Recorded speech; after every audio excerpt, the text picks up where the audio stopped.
गठबंधन की तरफ से किसी को भी उतार दिया जाता था, उनको ये यकीन होता था कि मुसलमान तो वोट देगा और भी लोग वोट देंगे, जीत जाएँगे।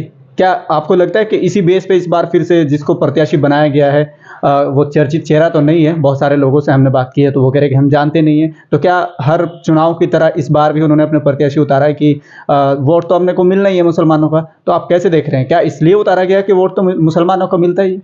नहीं, आप बिल्कुल सही कह रहे हैं। आपने जो ये बात कही है कि गठबंधन को मिल जाता था, किसी को भी प्रत्याशी उतार देते थे, तो यही गुमान वास्तव में उनको है। वरना आप खुद समझिए कि पूरे उत्तर प्रदेश में या पूरे हिंदुस्तान में जो वोटों का जो है टिकट का बंटवारा होता है, वो ज़्यादातर हिंदुस्तान में, ये सच्चाई है, हालांकि कड़वी है, जातीय समीकरण के आधार पर हुआ करता है। लेकिन यहाँ पे जातीय समीकरण 40% मुस्लिम होने के बावजूद भी, जबकि यादव मुझे नहीं लगता कि यहाँ पे 1-1.5% भी हैं, और जिस समाज से वो हैं वो 2-3% हैं जो प्रत्याशी आए हैं।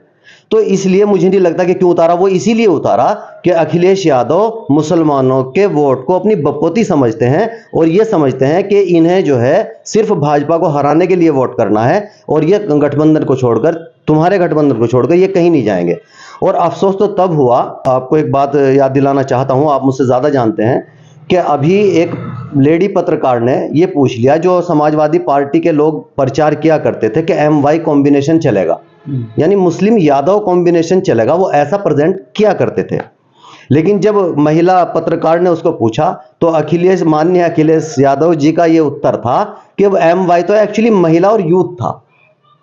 तो मुसलमानों को फिर इग्नोर कर दिया गया। हाँ, तो अब आप खुद समझिए, एक बड़े मंच से जी, एक बड़े मंच से, यानी वो मुस्लिम और जो था यादव, वो नाम लेना भी उन्होंने गवारा नहीं किया। और बहुत सारी बातें कही जा सकती हैं, घंटों बहस हो सकती है, लेकिन तमाम चीजें इसी तरफ इशारा करती हैं कि अखिलेश यादव मुसलमानों के रत्ती बराबर हितैषी नहीं है। वो सिर्फ भारतीय जनता पार्टी का डर दिखाकर वोट लेना चाहते हैं, इसके अलावा कुछ भी नहीं है। अच्छा, जहाँ तक हम लोगों की बात होती है, लोगों से मिलते हैं, बैठते हैं, तो ज़्यादातर लोगों का तो इस तरफ रुझान था कि भाई कोई दलित मुस्लिम कॉम्बिनेशन बन जाए, और पहले भी इस तरह के कॉम्बिनेशन अक्सर कामयाब रहे हैं। बहन जी मायावती मुख्यमंत्री बनी है, आपको मालूम है, तो दलित मुस्लिम कॉम्बिनेशन काफ़ी हद तक कामयाब रहे हैं।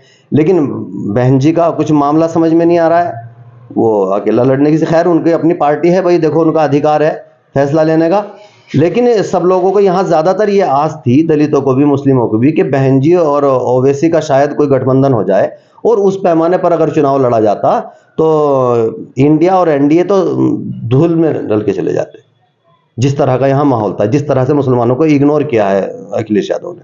तो जिस तरीके से आप कह रहे हैं कि सब MIM की तरफ जाने की सोच रहे हैं, अगर MIM नहीं आती है, वो चुनाव नहीं लड़ती है, तो ऐसी शक्ल में कहाँ जाएगा मुसलमान? हाँ, ये बिल्कुल सोचने का विषय है, लेकिन इसमें बहुत बड़ी तादाद तो ऐसी नहीं हुआ करती, लेकिन कुछ लोग तो ऐसे हैं जो नोटा की तरफ जाने के प्लान कर रहे हैं, और कुछ लोग ऐसे हैं जो भारतीय जनता पार्टी का जो डर दिखाने वाली समाजवादी पार्टी है, उस समाजवादी पार्टी पे फिर भी ना जा करके ये प्लान कर रहे हैं कि या तो हम बसपा को चुनेंगे या फिर सीधा भाजपा को और RLD को चुनेंगे।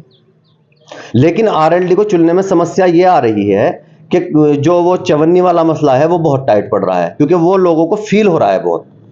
वो अगर ऐसे ना कहते, वो ऐसे कहते कि भाई अभी हालात नहीं है, अगर कोई स्थिति ऐसी बनेगी तो तब निर्णय लिया जाएगा। लेकिन उन्होंने अपने आप को एक ऐसी शक्ल दी थी, उससे लग रहा था कि ये तो हो ही नहीं सकता। ऐसा कमेंटमेंट किया था कि मैं चवन्नी थोड़ी हूँ जो पलट जाऊंगा, लेकिन फिर पलट जाना लोगों को कहीं ना कहीं खल रही है। तो इसलिए यदि मजलिस का कोई कैंडिडेट यहाँ से नहीं आता है, तो मेरी अपनी जाती सोच ये है, जितने लोगों से मैं अब तक संपर्क में रहा हूं, कि या तो बहुजन समाज पार्टी की तरफ लोग जाएंगे, या फिर कुछ ऐसे लोग हैं जो चूंकि विधायक रहे हैं चंदन सिंह चौहान, उनके पर्सनल संपर्क के जो लोग हैं वो उन्हीं को जाएंगे। और अफसोस की बात आप ये देखिए कि इतने कठिन शब्द जयंत चौधरी के होने के बावजूद भी मुस्लिम का बड़ा तबका समाजवादी की तरफ जाने को तैयार नहीं है। तो इस बार अखिलेश यादव को या इसके गठबंधन को चोट देने वाला है मुसलमान? हाँ, मुझे ऐसा लगता है।